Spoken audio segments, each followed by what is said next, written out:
Welcome to Gulfstream today, and welcome to beautiful Gulfstream Park. Ron Nicoletti, along with Acacia Courtney. Gabby Guadet, of course, will be joining us a little later on. We'll handle the morning show, and we're coming to the end of an exciting week here at Gulfstream Park, and about to take on another great week next week. So it's going to be wild, but lots of fun yesterday. It was lots of fun yesterday. I do want to quickly congratulate all of the connections who received their Eclipse Awards last night. Gabby and I did get to present, which was a lot of fun.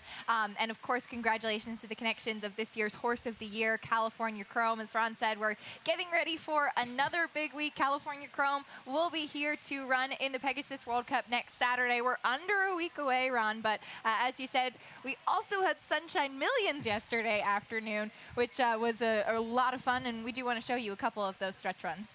Yeah, let's go. We're going to start it off with the sprint, I believe, in here. And all the races were very exciting. And this one of them that was very, very exciting. And what a performance by the 5-horse in here. Yes, it was early entry for Kathleen O'Connell, who was coming off of about an 11-month layoff. And you and I saw this horse walking up the horse path, and he just looked sensational, touting himself. Kathleen did an excellent job getting him ready to fire off the layoff. And talking to her, this horse, he's had a perfect stalking trip, and she said he really does like Paco, who had Paco Lopez, a couple wins yesterday as well. Well, you know, as you said, we saw this horse walking up, and I wanted to change my pick right then. I had it in second. I wanted to go and change it. Just it touted itself, as you said, all the way up. So a great training job by Kathleen O'Connell. Now, the Classic, that was really a good race, and it was our final race of the afternoon, and what a stretch run that was. What a stretch run that was. You have the heavy favorite, Awesome Slew, who's the number 8 on the outside. Nauset Beach at 30-1 for Terry Pompey was the 2 who's the speed that day, but then up the rail comes High Riverside with Jose Ortiz, and that was a tight photo finish, and High Riverside just got the photo. So thrilling down to the wire. So for Antonio Sano, and again, as we said, Jose Ortiz in town for the day. Yeah, and that was Antonio Sano's third win on the day, and Jose Ortiz didn't win the Eclipse Award. That was Javier Castellano, who you see riding here each and every day, but boy, he ended his day with a nice $200,000 race, victory in the $200,000 race. It was a lot of sensational performances yesterday. We did have 5 Sunshine Millions days, and Sunshine Millions races. We have 11 races on the card today, and as you said, Ron, it just seems like every day leading up to this is going to be all Pegasus all the time. Yeah, well, let's go through our wagering menu real quickly. Of course, we started with a rolling super high 5 every time. We have 7 more runners in the field, and it's a fun bet. Everybody gets involved. It's only $1 wager, and of course, we have 2 pick 5s each and every day. Acacia is going to show you both the tickets. The first one comes right in race number 1. It does, and then the Rainbow 6 today will start in the 6th race. We have a carryover for more than $75,000 in that. Ronnie, you're going to take a stab at the Rainbow 6? I'm going to take a stab at the Rainbow 6. 5 or 6 again yesterday. They call me 5 or 6 Nicoletti. I never conceived to get that job done. And, of course, we end the day, as I mentioned, with the other pick 5, the last 5 races on the card. And it's going to be a fun day today. And Monday, right tomorrow. If you're around here, you could come out and watch the draw for the Pegasus World Cup. Yes, we're going to be drawing the starting gate numbers for Pegasus World Cup at 5 p.m. tomorrow, so really looking forward to that. And by next week, all of the horses will be here. We saw California Chrome work yesterday. Aragon was out on the track this morning, so as we keep saying, lots and lots of excitement, but we're going to try and take a stab at those. I've been 4 out of 5 in the pick 5 a couple times lately, too, and I'm usually alive to the last leg. Yeah, that's that's the one that'll get you. And about that draw, it's at Pegasus Park, so you get to draw the Pegasus under the Pegasus, so it should be a lot of fun. Let's get right to these races. First race, 6.5 furlongs, claimers 4 and up, non-winners of 2 in life, $6,250. Let's show your ticket. All right, we'll give a look at my ticket. I did find a single today. I'm using 2 horses to start it off. You see very early in the wagering, a heavy favorite on the number 6, 0D for Jane Sibeli. Also put on Bonnie Boy Hunter. My single will come in the second with 100 Year Storm. This one won impressively last time out. This is me trying to keep it affordable, hopefully make it through the first couple legs, as I did want to go 4 deep in races 3 and 4, ironically with the same numbers. So hopefully 3, 4, 6, and 7 is lucky for me today. So spreading in the 3rd and the 4th, and then 3 in the 5th to close it out.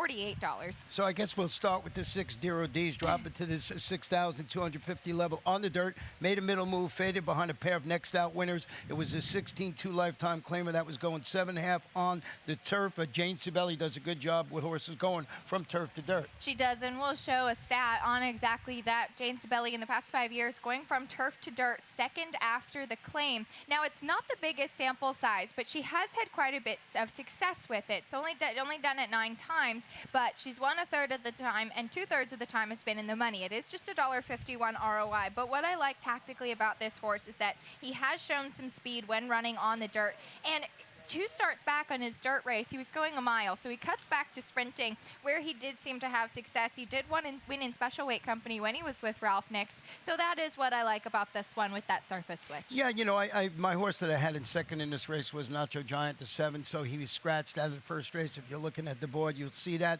And I went with the number 2 in there, and Kimchi Strike. I got bumped up with him, turning back to 6.5. Strong outie against this level of competition. He came within a half length of springing a 35-1 upset at 7/8 of a mile, and it's our old buddy George Handy, and I'm rooting for him, so I put him on my ticket. It was originally in third, but in third, but now up to second. And that is certainly fair. He closed really well last time out. What I didn't like is that it just looked like he would not go by. But it was a very good second place finish. I did throw on the number 1 Magnanimous Mind to finish in the money, though I honestly don't really have too much faith in this horse to get to the winner's circle. Well, let's go right to race number 2 today with your single in the early pick 5, and this one is 5 furlongs on the turf. Claim is fillies and mares, 4 and up, $16,000. Not a lot of scratches today. We'll give you what we have as we go along. Certainly none in this race, and I can understand totally number 500 Year Storm being on top. And we'll go back and show this horse's last race, which was her maiden victory in her first start for trainer Armando de la Cerda. She was the number 1 that day. And she was coming off a bit of a layoff as well from August to January. And I think that she really, really ran well in this race. You see, she comes up on the rail. There were horses closing to the outside. She still was very tenacious, and Luis Saez stays in the saddle. You know, yeah, I mean, Luis Saez, if you look right now it's been added. When I did my analysis, they were 3 for 3 together, the trainer and the trainer and the jockey. Mm-hmm. Now they're 4 for 4 together, so 100% in the money, in the win, never mind in the money. And, the trainer Armando del Cerdo just doing a fantastic job, so I can understand that one being right on top of the ticket. He is, and we'll give a quick stat just to kind of reaffirm that, but with Armando de la Cerda in the past 5 years, winners last time out on the turf, it's 22%, 50% in the money, and a positive ROI of 234, so that's kind of what made me have a little bit more confidence. And we got to thank our partner, Gabby Gaudet, for, pointing this guy out from the Midwest and telling us what a good horseman he was, and we've been watching him since the beginning of the meet. He's certainly somebody you got to keep an eye on. Now, we both used the number 3, Indominus, in second. This one's an obvious choice to score after responding to the surface switch by last out by finishing a good second at this level and distance. Gary Jackson, Edgar Zayas in the saddle. If the 5 should bounce off that, tough race, maybe it sets up for the 3. And maybe it will. My issue with the 3 is that Indominus, she did respond to the surface switch last time. She responded the last time they put her on a turf, a couple starts back, where she finished second again. So it looks like she's run well and at a good price too. I don't know, maybe now this word will be out about her a little bit that she does seem to take well to the turf. But off that last race, she's definitely a must-use. Yeah, we both used the. We're in total agreement with the top 3. Sailor showed promise sprinting on the turf against maiden special weight competition here during the summer. Goes back to the grass off those performances, one you got to use on your ticket. It is. She won on the dirt, but she has run well on the turf. Let's go to race number 3 this afternoon. 6 furlongs, maiden claiming 3-year-olds. $50,000 down to $40,000. We're going to have 7 in this field, and now we disagree here. You went with the number 6, a horse I did not use in here, and that's a Tempter. And I can understand maybe taking a little bit of the wait-and-see approach with this horse based off of his first 2 performances. They certainly weren't strong, but that was in maiden special weight company, 1 on the turf, going 7 furlongs, and then 6 furlongs last time out at Aqueduct. But now he drops to claiming company for the first time, and he gets Lasix for the first time for trainer Christophe Clement. And we'll show a stat on trainer Christophe Clement in the past 5 years with first-time Lasix on the dirt with maidens. it's a very strong move for him. 24% win, 62% in the money, and a 215 ROI. And this horse even took a little, didn't really take money in the first two races, but did have a couple of nice winners come out of that race. It was a pretty strong special weight that he was running against. Did have True Timber come back and win, and then place third in the Grade 3 Jerome. So certainly a productive race, if you will. I got to watch one. After what you said, just those two were not very pretty, but, good stat there, and probably come up and get me there. I think he's 6-1 on the morning line. I did go with the 4. I Want Mo. This one is dropping to the 50 level after stalking the pace, finishing 4th. Oh, just a 3-5 favorite that afternoon. Its local debut, 75 maidens going 5.5. Immediate drop by Eddie Plisa Jr., Paco Lopez. You mentioned at the top of the show, riding in great form. This is son of Uncle Mo. And you kind of pointed out already what my hesitation with this horse was. He was a heavy favorite last time, bet down to 80 cents to the dollar. I picked him on top, was trying to get him home in that race, and I thought it was actually kind of a lackluster 4th in there. So I bumped him down a little bit, but he's definitely one to respect off the class relief as well. I had some interest in the number 7 Illmatic for Ralph Nix, who's a first-time gelding, and I think that the cutback in distance is really going to be key for him too. I thought he ran huge in his debut against Sunshine and Shadow, who I think was just a much more physically mature horse for Stanley Gold in that race. And Illmatic, a first-time starter, beaten just a neck. They put him right in the Florida Sire Stakes, stretching him out to 1.16 I think cut back to sprinting after a little bit of a layoff is going to be good. Yeah, I mean, they threw him right into the fire there. You had to face 3 rules. Who was at the top of his game right then. Number 3's Coors Loot. I want to keep saying Coors Light in here. I think that's what they want you to do. Gelded Son of Midnight, making his career debut for Todd Bletcher. 8 Palm Beach workout showing not one of his better angles. He's only 14% with debut maiden claimer. So just food for thought in there. Anything else before we flip the page? I think we covered it all. Let's go to race number 4 this afternoon. 7 furlong starter, optional claimer. Fillies and Mares 4 and up started for $12,500 or less, or that optional claiming tag of $16,000. 2 horses in here had a pretty good race against each other last time. I'm talking about the 2 Too Clever by Half and the 7 Concealed with a Kiss. And we'll go back and show that race. This was back on December 28th, and they've knocked heads before, and these are 2 runners that you absolutely have to respect. Too Clever by Half was the 7th, Concealed with a Kiss was the 5, and they're just game as it comes, going down to the wire. Now, out of that race, Too Clever by Half, who's the 6th in today that I believe we both landed on for the repeat.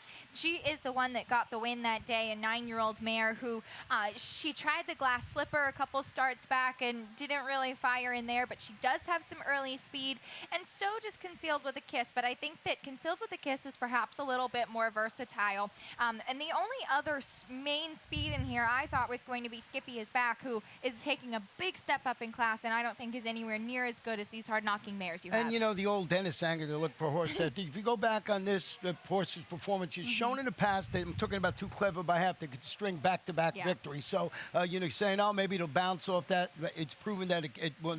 I did use the Conceal with a Kiss in second, and just off that performance that you saw, and you split it with the 3, Sweet Medea, try to close the gap on those top 2. This one sat behind them last time, or right in that race. Did sit behind them, and as I mentioned, there is some early speed with Skippy Is Back, and like I said, I don't think she's as good, but she is going to be out to the front, so maybe that'll help Sweet Medea perhaps close a little bit better than she did last time. Race number 5, 6 furlongs, maiden special weight filly, 3-year-olds, and we have 7 runners in this field, and I started it off in here with the 6, Love in Tokyo. You went with the number 5 horse in here, and that's Gila. Gallia, I think it's a first-time starter, so we're guessing there. We'll find out.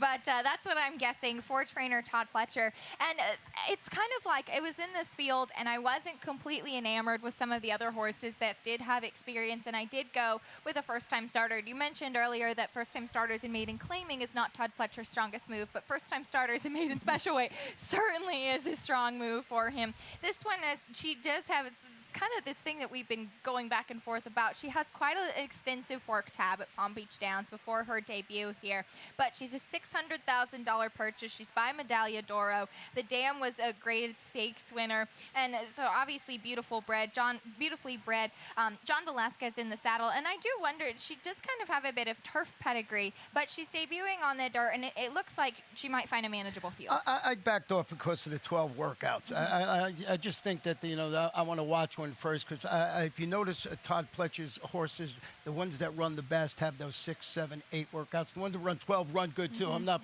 poo-pooing it. Just my reasoning for putting it in third. I really like a horse on top, and you got it in third. That is Love in Tokyo. This is a $400,000 daughter of Tiz now in the Antonio Sano barn. Great day yesterday by Antonio Sano, winning the Classic and 2 other races. Makes her first start since failing to show much, but it was a key race at Belmont Park on the turf, a race that produced 4 next out winners from 8 starters. The sophomore working really well over at Gulfstream Park West gets Lasix. Javier Castellano, the Eclipse Award winner in the saddle. What do you got to get hit in the head with a rock? It's absolutely, you're right. Maybe I do. But this is absolutely a must-use horse for sure. You mentioned it. It definitely is a key race. We did have a couple stakes winners come out as well. And, like you said, this is a horse you have to use. I just kind of wanted to watch one in the barn. Now switching to dirt and cutting back to sprinting. It was a lot of changes at once. Maybe the kitchen sink thrown in is just what it's going to be to get this filly to win. But a horse that's kind of proven, if you will, and we know will be the main speed, is the number 2, Day by Day. And we do have a replay to show for this one from December 11th. This was her first race off of about a 5-month layoff. It was on the sloppy track. She was the number 5. She kind of blasted off, drifted in the stretch a little bit, and Bones for Ralph Nix did end up getting up in that race. But this one, as I said, first off the layoff for Kelly Breen. Kelly Breen in very good 22% with the second start after a 45 to 180-day layoff, and a logical choice. You made a great point. This is the one with that experience, not getting the kitchen sink or a first-time starter. So one, but you saw, was it aided by that really sloppy track there? Well, we're going to think about that. We'll take a break, and when we come back, we'll show you my Rainbow Six ticket. And Gulfstream is pulling away.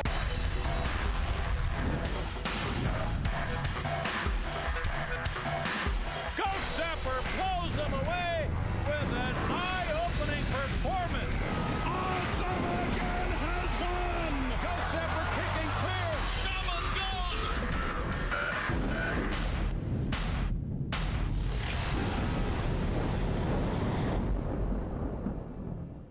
January 28th at Gulfstream Park, an icon takes flight. The world's richest thoroughbred horse race. 12 of the sport's finest horses. One race. $12 million on the line. Watch, wager, witness. Go to PegasusWorldCup.com for more. Welcome back, Ron and Acacia. You know which is which, I believe. And this one, 6th race, 7.5 furlongs on the turf. Claimers 4 and up. I always point the wrong way anyway. So a 4 and up turf. Claimers 4 and up, 16,000. Scratch that main track only. Number 10.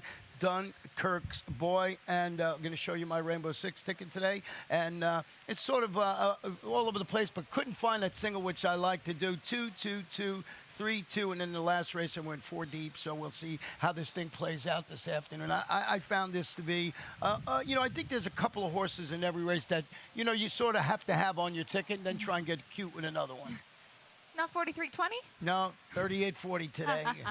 But I got a good feeling. Got over $75,000 in that pool. Now, what'd you put on top in here? I used the number 7, Not Today, on top. We have the same 2 horses in the exacta, but I really do like this horse for Carlo Vaccarezza, and we'll go back and show this horse this last race. This was on December 30th for Not Today, and he had the rail that day, and I thought he ran really well. But the problem is that he's a big closer. Now, 2 starts back, he was drawn to the outside, and he was way behind, and he just came rolling, and he closed really impressively to win his first start in Carlo's barn. Now, he drew the rail post position that day, and he was far back again. He had to work out a trip. He had to go wide as well again. Now, I think he's drawn a bit better. I think he's going to be able to settle into a good performance. But even with having to go wide, you see he just keeps on coming, and he runs so impressively. Well, he didn't run no 7.5 furlongs. He ran like a mile and a 16th that day. So it was a very good performance, as you saw,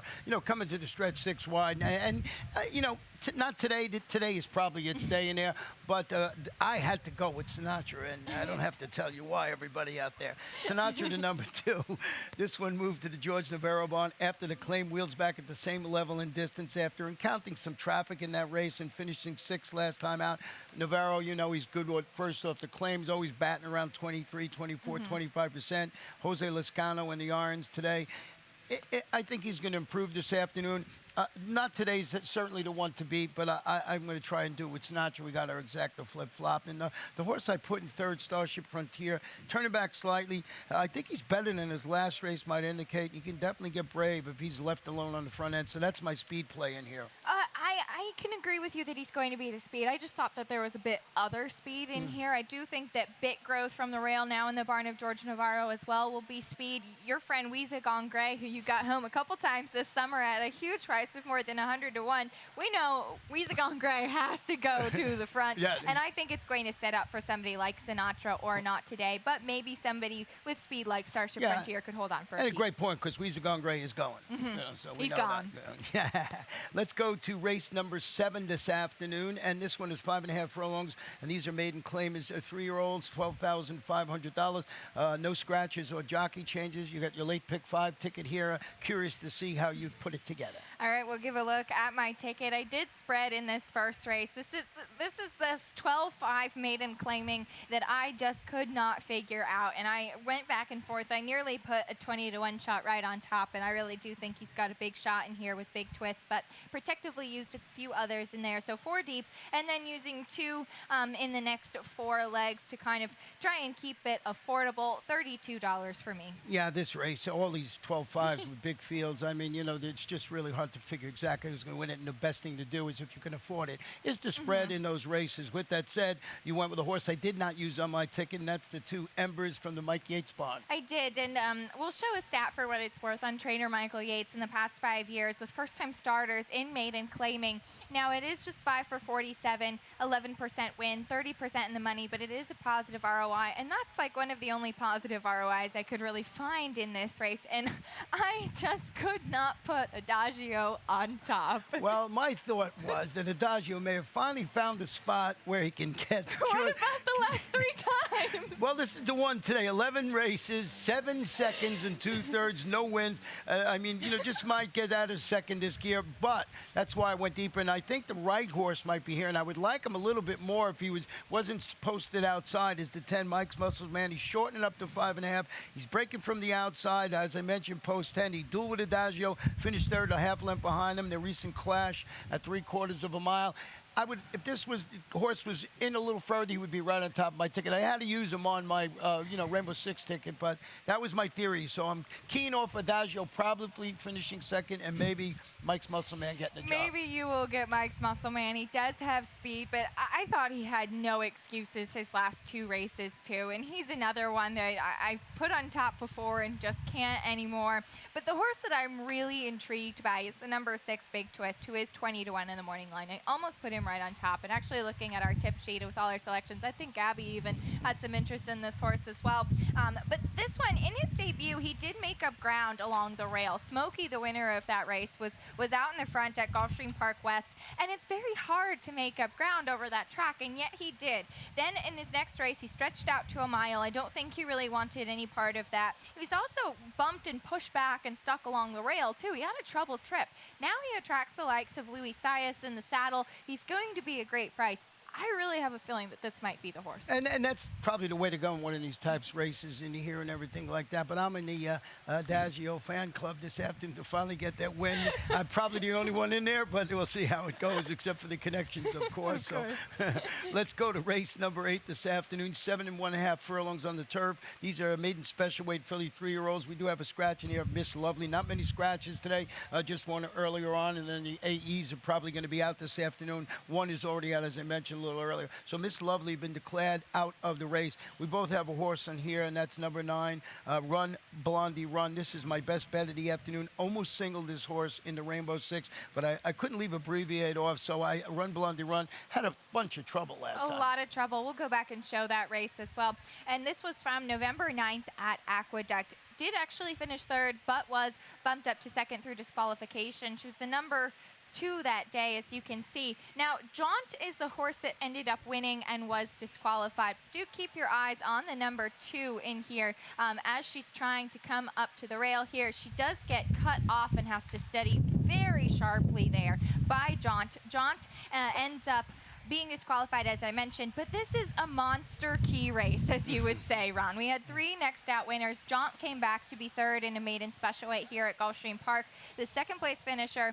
who ended up winning was Bellevue, who came back to win the Ginger Brew. We had Okinawa come back and win in maiden special weight. Taperge came back and win in maiden special weight. So this is the one, I agree, best bet. That's why it was my best bet. Yeah, but one of those horses that came in at the race didn't run that well yesterday. But Run Blondie Run is, for all the reasons that we mentioned here, is on top of my ticket. But I was afraid of this 7, Abbreviate, a daughter of Harlan's Holiday, debut for Chad Brown with a series of strong workouts showing on both turf and dirt up at Palm Meadows. Lasix, Joel Rosario in the saddle today. Chad Brown, congratulations, won the top trainer award for the Eclipse Award last night.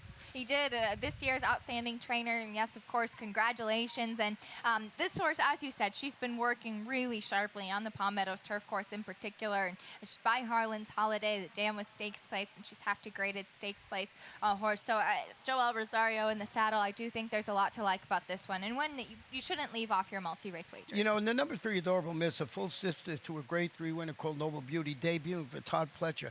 I can't remember how many times I've seen Kitten Joy's debut for Todd Pletcher. Yeah. You know, it's something that you don't see a lot. And Kitten Joy, of course, one of the greatest turf sires. So a daughter of Kitten Joy, she gets Lasix, Javier Castellano. So one of those horses that I left off the ticket. Boy, I wish I didn't have to.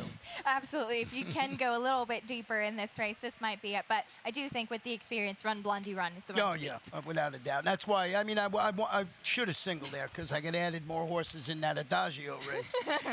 Race number 9, 7.5 furlongs turf, allowance optional claim of 4 and up, or the optional claiming price of $25,000. Just got 1 scratch in you so far of the 14. The rest will probably out by now. Pete Aiello will be updating you all that different stuff in here. And who'd you go with? Oh, we both went with the 2. Lay that pistol down. It's interesting. This horse is actually 8-1 on the morning line, and this is going to be the top selection for each of us.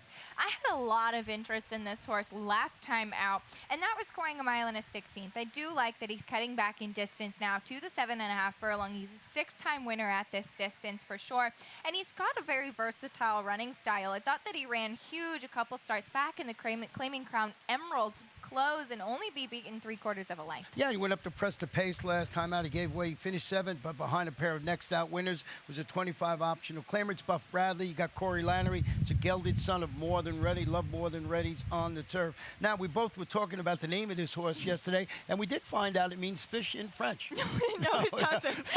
We were wrong? We were wrong. No.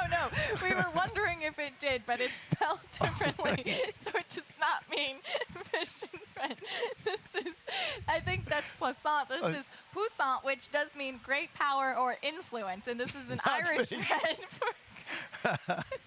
All right, never mind that. I think somebody's waiting for lunch. So, no, this is first time North American for Chad Brown, off of about a 15-month layoff. His last race was back in France, gets Lasix for the debut, and this is another horse he's been working really strongly on the Palm Meadows turf course.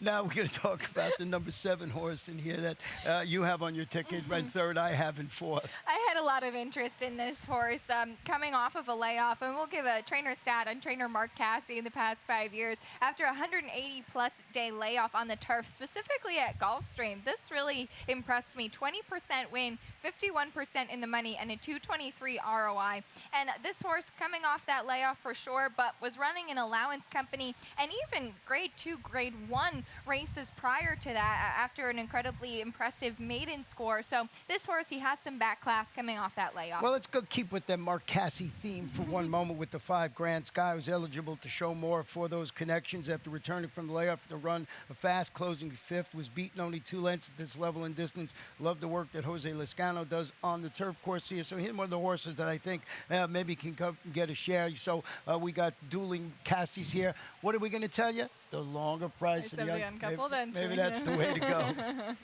10th race this afternoon. 5 furlongs on the turf. It's an allowance optional claimer. They can run for that optional claiming tag of $75,000. A really nice race in here with these 8 runners in the field. And you started it off in here with the number 8 horse, and that's Got It. Got It, and we'll go back and show Got It's maiden win last time out.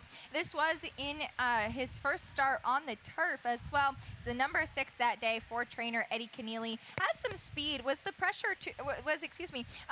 the favorite 2 starts back as 90 cents to the dollar in first time in claiming. Beaten by Under Pressure was where I was going with that. Tried the turf last time out, and I thought ran very impressively. Very game with another horse to his inside. Now he does have to try and repeat that kind of performance. He did just make it by, but now he's got to start on the turf under his belt, and I do think and that was a great replay. Both those horses were just jumping out and grabbing the turf and trying to get the job done. It was so much fun to watch them run through the stretch there. It is, and we'll give a quick stat on trainer Eddie Keneally in past 5 years. Winner last time out, maiden winner in particular last time out on the turf at Gulfstream. We don't actually have that stat, but just so you know, with maiden winners last time out on the turf at Gulfstream, it does win 22% of the time, and it is a positive ROI. So that's what helped me put this one right on top. And I'm hoping by this time of the day, I'm in some money with the number 4. And this one's debut on the turf after returning for a layoff for Ralph Nix and notching his 2nd career victory when defeating 50 starter allowance runners going 3/4 of a mile on the dirt.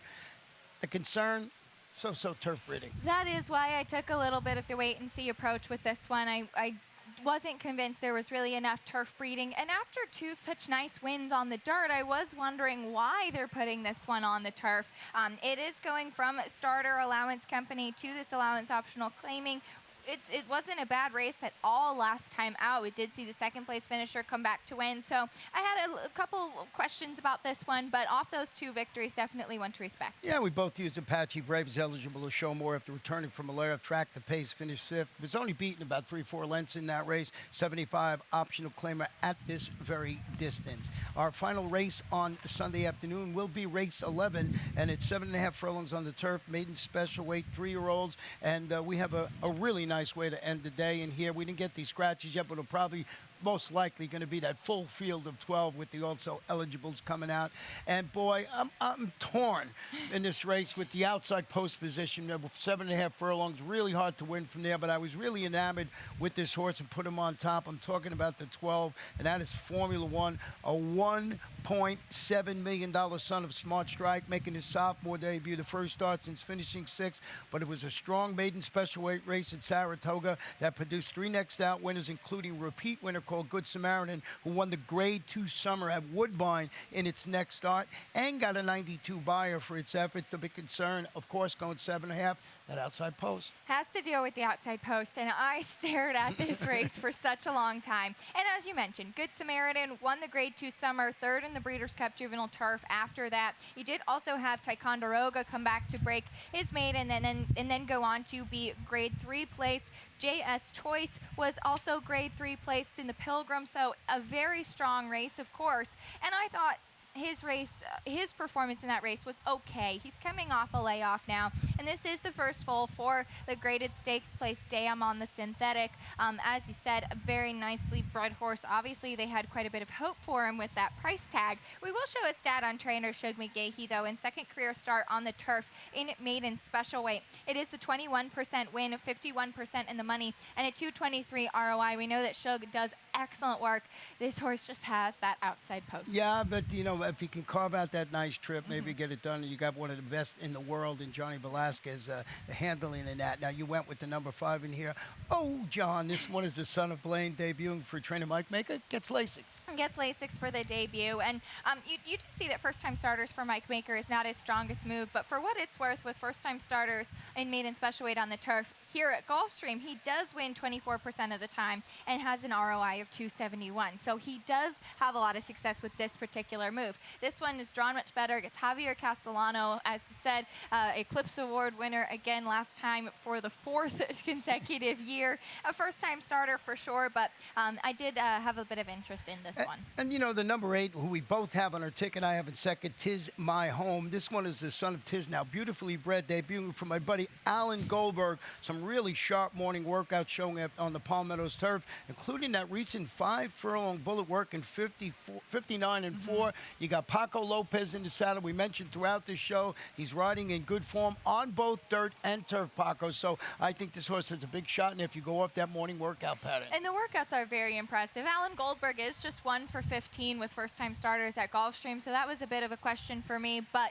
definitely an impressive work tab and impressive pedigree. I think we did it. I think we did it. I think we made it through. We made it through, and it's going to be a fun day of racing, as you heard from this analysis here. Just a lot of different ways to go, and a chance to take down the Rainbow Six with over $75,000 just to start in that pool. We got the fast main track, firm turf course. Remember, Monday, the draw for the Pegasus World Cup. And we'll be streaming that live as well, so keep your eyes out, and we're looking forward to less than a week out from that first-time race here at Gulfstream. Good luck.